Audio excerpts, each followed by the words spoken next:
Sur l'entraînement de nos ball play et de nos KO, quand on fait des scénarios, on a un affichage au grand écran, il y a un score, il y a un temps, on peut avoir, on a fait les scénarios là cette semaine, la dernière séquence de ball play elle dure 4 minutes non-stop, okay. Possession départ et machin, donc il y a une équipe qui est en possession du ballon. Nous on avait un carton jaune et c'était Baptiste, alors pas de façon anodine, hein, parce que ça nous permettait de lui faire abaisser aussi le côté prépa et de ne pas trop le surutiliser parce qu'on n'a que 2 neufs aujourd'hui qui sont actifs. Donc il faut qu'on accepte de jouer sans neuf aussi et de savoir comment jouer sans neuf. Okay. Donc on a un carton, on a un score, on était à plus 8, il reste 4 minutes de jeu. Et on démarre une touche défensive dans nos 30 mètres. Et à partir de là, on lâche le chrono et ça joue. Ok avec ça? Et eux, on les éduque à prendre en compte le score, le contexte, et il pleuvait des cordes, hein, hier matin. Donc tu as Montpellier qui veut gagner, forcément, donc qui joue une équipe qui veut aller gagner le match et te mettre sous pression, et toi qui dois maintenir le gain du match. Vous comprenez? Donc ce scénario-là, nous on a le grand écran et l'affichage, c'est facile. Mais qu'est-ce que vous faites vous en tant que coach qui n'a pas le grand écran? On va démarrer par une touche, messieurs. Ok, vous avez la possession, le score c'est 12-3 pour les verts. Ok, les rouges, vous avez la balle. Il reste 3 minutes, comment on joue? Et vous allez observer quoi? Parce que c'est là le plus important.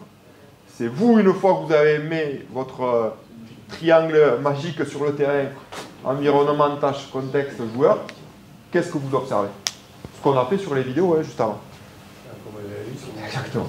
Et vous devez débriefer de comment ils réagissent. Donc ça veut dire que quand vous arrêtez les situations, que vous les réunissez et que vous venez les questionner, si c'est vous, et vous avez fait ça, et que ce n'est pas eux qui vous remontent les choses, vous vous trompez dans la démarche. Comment vous avez vécu la situation? Et peut-être que tu vas aller chercher, tu peux me rappeler le scénario? On l'a fait, et écoutez bien, on prépare les Ospreys.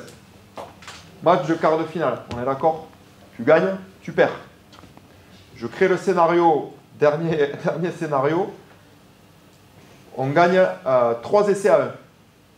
Je ne vous dis pas le score, on gagne 3 essais à 1. On va lancer le jeu, possession pour le loup. Qu'est-ce qu'il y a? Il reste 4 minutes. On va chercher le bonus. On va chercher le bonus. C'est chaud, non? Le problème, c'est que ça a interpellé que le staff. Les joueurs, qu'est-ce qu'ils ont fait les autres? Oh, ok. Et on s'en rend les bonus gros. On veut juste gagner. Ok? Donc on a joué une situation, et c'est ça le pire où nous, il va falloir accepter ça. Ils ont joué de partout. Les 4 dernières minutes du match, ils ont relancé de l'embut pour aller chercher ce putain de bonus. Cercle de fin d'entraînement.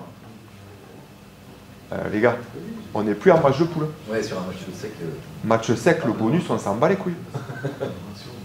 Mi-temps au Ospreys à la radio, on en a rigolé, nous, le staff. Bon, c'est bon, on a le bonus offensif. Donc, l'entraînement et le faire vivre de façon récurrente va lui faire comprendre qu'il a quand même dit une belle connerie et que ça serait bien que, quand on fait les scénarios, ça a du sens. Et il faut remettre du sens dans ce que vous jouez. Nous, qu'est-ce qu'on attendait? De l'occupation, les laisser surjouer, défendre, pas gratter. Tu les mets sous pression, ils vont te rendre des ballons, tu les renvoies là-bas chez eux. T'attends la pénalité, basta. Gérer une fin de match quand tu gagnes match éliminatoire. Et eux, qu'est-ce qu'ils ont fait? On écrase. On joue tous les ballons. Mais les avants, pareil. Hein. Tous les contacts au flotte, machin, au sol, des pompes, des mecs. On était là. Qu'est-ce qu'on voit? Ok? Donc là, la difficulté, c'est on sort de ce quart de finale, mais tu repasses dans le top 14. Et du coup, pour le coup, vous les avez laissés jouer 4 minutes comme ça, et tu les corriges pas du tout pendant la session. Pas corrigé. Par contre, débriefé. Ouais. C'était quoi le score? C'était quoi le scénario? Eh bien, il te le dit, hein? Ouais. Ok. C'est quoi le contexte du match? C'est un match à élimination directe. Ah ouais, putain, le bonus, on s'en branle. Mais il te le dit après. Sauf que ça faisait 18 minutes de ball play qu'il avait dans la gueule. Donc quand toi, tu es au bord du terrain, qu'ils sont capot ouvert, et que tu leur demandes en plus, non, mais choisis, vas-y. Hein. Si tu n'entraînes pas la prise de décision, ça devient complexe. Ouais, il faut juste, dans votre capacité d'entraîneur, acceptez qu'ils sont en train de faire une grosse connerie, ils la vivent, mais vous la débriefez parce que ça sera encore plus renforcé pour les prochaines fois qu'ils revivront ce format-là. Sur l'entraînement d'hier, il est un peu hybride parce que ça fait 12 semaines là qu'on fait les mêmes types de semaines. L'entraînement d'hier, on a une 4 minutes d'activation, on a 10 minutes de scénario sortie de camp avec quelques lancements, 10 minutes de séparé, 10 minutes de ball in play où là on met départ, scénario, donc c'est que des séquences d'une minute 30, ok. Reséparé, re-ball in play. Terminé.